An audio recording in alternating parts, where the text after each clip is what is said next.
जस्तो मेजोरिटी रिलिजनहरूलाई पनि प्रायोरिटी दिएर त्यहाँका गुरुहरूलाई बोलाएर एउटा बैठक बस्नु होइन, उहाँको कुरा पनि सुन्नु, माइनोरिटिज रिलिजनको विभिन्न धर्मका गुरुहरूको कुराहरू सुन्नु धेरै प्रभाव पार्थ्यो होला। किनभने उहाँहरूको कम्युनिटीमा समुदायमा धेरै प्रभाव हुन्छ, इन्फ्लुएन्स हुन्छ र जसलाई उहाँले सुन्छन् र उनका प्रवचन उनका शब्दले धेरै ठुलो भूमिका खेलेको हुन्छ। किनभने उनका शब्दहरू मनभित्र जान्छन् होइन, प्रशासनले भन्दा यिनीहरूका बोलीले धेरै प्रभाव पारेको हुन्छ। तर यो कुरालाई चाहिँ राज्यले हाम्रोमा चाहिँ बुझेको छैन। विदेशतिर मुस्लिम कन्ट्रीहरूमा यस्तो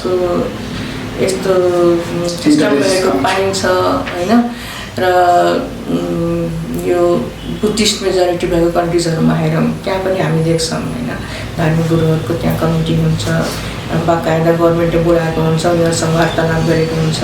तर हाम्रोमा चाहिँ एउटा धर्मलाई दिनुपर्ने पावर इन्टरफेथलाई, त्यो पावर पनि इन्क्लुसिभ हुनुपर्छ र सबै धर्मको त्यसमा सहभागिता हुनुपर्छ। त्यस्तो खालको कमिटी बनोस्, कुनै पनि गभर्मेन्टको तर्फबाट परिषद जस्तो बनोस्, आयोग बनोस् होइन।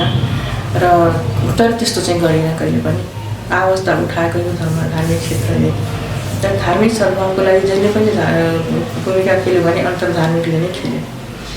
तर यसमा पनि कहिलेकाहीँ विभेद देख्छु के भयो, यसमा पनि कहिलेकाहीँ मुस्लिमलाई केही परेको छ भने सबैले आएर बोलेको भए हुन्थ्यो भन्ने लाग्छ। हुन त 61 सालको बेलामा चाहिँ सबैले बोलेकै भन्ने अवस्था चाहिँ एकदम गम्भीर अवस्था थियो त्यो होइन, बोल्नै पर्ने थियो।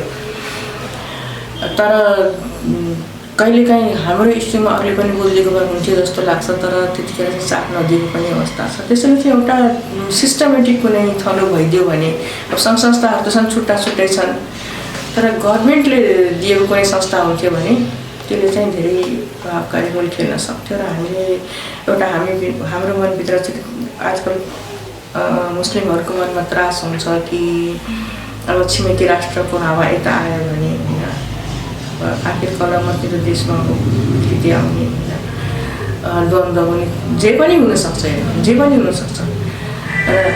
त्यतिखेर हामीले विदेशलाई छिमेकी राष्ट्रलाई दोष दिने कि आफ्नो राज्यभित्रका युवाले दोष दिने कि कसलाई दोष दिने, हामीले त्यो स्थिति नआओस्। हाम्रो देशलाई हामीले सुरक्षित पारौँ शान्ति निर्माणको लागि, शान्ति प्रक्रियाको लागि। र यस्तो किसिमको चाहिँ जस्तो कि अहिले थोरै होला, अहिले दिनमा बढ्दै जाला पछि एउटा नराम्रो रूप लियो भने त्यतिखेर चाहिँ हामी नियन्त्रणमा ल्याउन गाह्रो हुन सक्छ।